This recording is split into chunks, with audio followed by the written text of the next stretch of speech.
Hello ladies and gentlemen, it's your boy Tim aka Calmman, and welcome to our video number 8.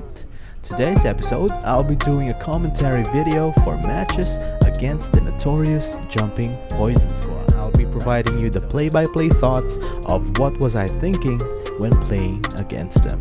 Okay, so just a quick shout out to Jackout, a very knowledgeable man who created our Discord server for our community of Disablesaur users and future Disablesaur players that are interested in creating their own squad.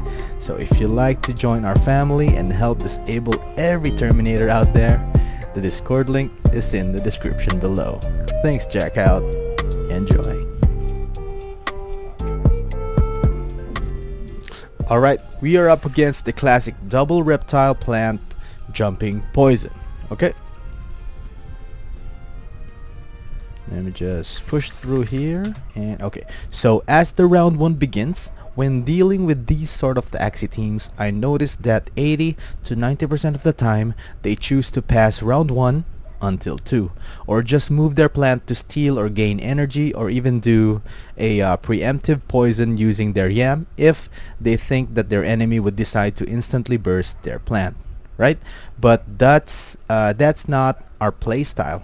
What we usually do is I always decide to move my plant only to either get energy, deal decent damage, or redraw a card from pumpkin if I have one. Right? Because their passing of turns gives us the greatest advantage that we can take and use it to win over them. So in this case, we got a good draw from our plant, and that's what we're going to do. Use it and try to steal energy and disable theirs to avoid regaining it back. Okay, let me play this one for you. See, as they pass the turn, we get to disable their mouth and steal an energy. Round 2 is up, and at this point I still just want to use my plant to do its thing because I'm confident he won't jump or make a move just yet. And another reason is that I did not see any pumpkins thrown out yet or any yams to poison me. When facing these types of teams, kindly notice these small things their plant can do. If they didn't use a pumpkin yet, do not burst. If they didn't use any yam yet, do not burst. Just one of these cards must show before you do a full combo to kill it, because if you attack against these defensive cards, we will most likely kill our Disablesaur squad because of the poison ticks, especially if you are using a Vine Dagger Disablesaur which can't debuff the poison. So this is the most helpful information I can provide you regarding these mind games against them. I hope it helps. Okay, so on to the next round. I did not get any cards from my plant, which means we can either pass the round, wait out until he drops a yam from his plant, or a pumpkin to avoid poison or armor problems. But if you notice, I did get a double tail slap and a risky fish on hand, so I had two choices on how to play this one: pass or put up a setup for a burst in the further rounds. This means I can play the energy gains plus the risky fish to get the attack buff, and then I'll just be waiting for the dual blades to draw. Okay, let me play this one for you. So I did play the double energy and the attack buff, but we did get poison, but it's okay. He used the yam and 2 energy gains.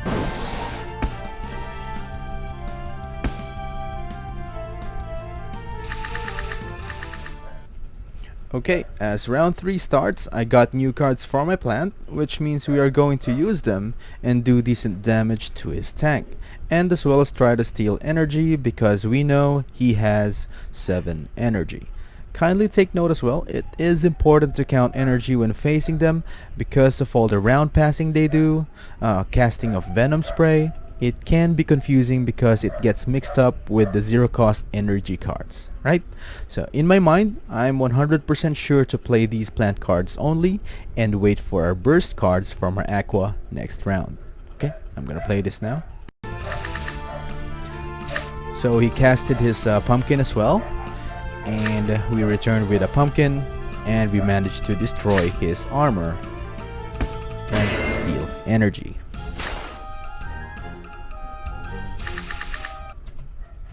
As round 4 begins, we are now ready to kill his plant, and I got the dual blades and sponge, and I'm expecting him to attack my midline or backline. Here's the strategy that they use when attacking. Usually, just one of these reptiles are possibly going to jump. If he got super lucky with his draw cards, 2 of them will jump since he has the energy to do it. But most likely, I only see 1 jump per round, so their technique is so strong because of this.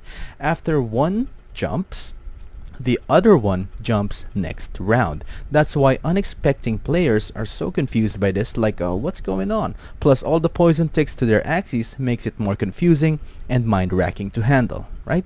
Believe me, I too experienced this confusing situation when I was new against them. But now, we know what their weakness is. Well, sort of in my opinion, and that is our plant. Once they jumped, they will just keep ignoring him and keep him alive for as long as possible. They do this to let the draw of cards go through evenly to all of the 3 axes alive. This is their most clever play that only few players notice when playing against them. Because in the mid rounds, inexperienced players are focused with using their backline and midline axie cards to try and armor up or do their own play to fight head on. But what they don't notice is that they are playing the Poison Squad's game, not theirs. Because the Poison knows that if they keep using their backline and midline cards, all that's left is the plant cards. And the inexperienced players don't notice that and thinks that they just have a bad draw and it keeps going to the plant, right? So since we know what they're trying to do, we will counter that by using our plant efficiently. In this round, I used my Aqua cards to try and kill the plant, then put up a kill card from my Disablesaur. Then once the plant is dead, I'm going to use the rest of my plant cards, which is the Hotbutt and Cactus. So, summary, let me play through a bit.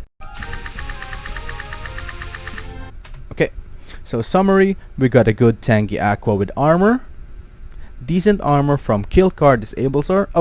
Quick information, I added a Bidens at the end because I only saw 1 Yam being played, so there's a chance he might play the Yam again this round to defend. And if my Disablesaur hits him, I would be able to kill him and debuff the poison. Alright, so I'll play through this one. So, he did not damage tanked up or defend himself. So my Disablesaur will go through the midline. He will throw a Barb Strike, and then there's the first jump that happened.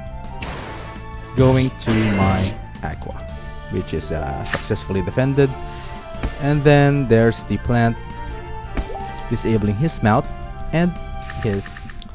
As we go into round 5, since the headshot from Disablesaur and Hotbutt from the plant hit the midline, he won't be able to use his Unco, the Poop, and Sneaky Raid this round, which means we can expect only a very low armor, or either he won't armor up at all considering its HP and disabled cards. At this point as well, since all our cards are on the Disablesaur, it's time to move him fully at least and try to kill his midline by just like playing a standard Hotbutt and Chomp.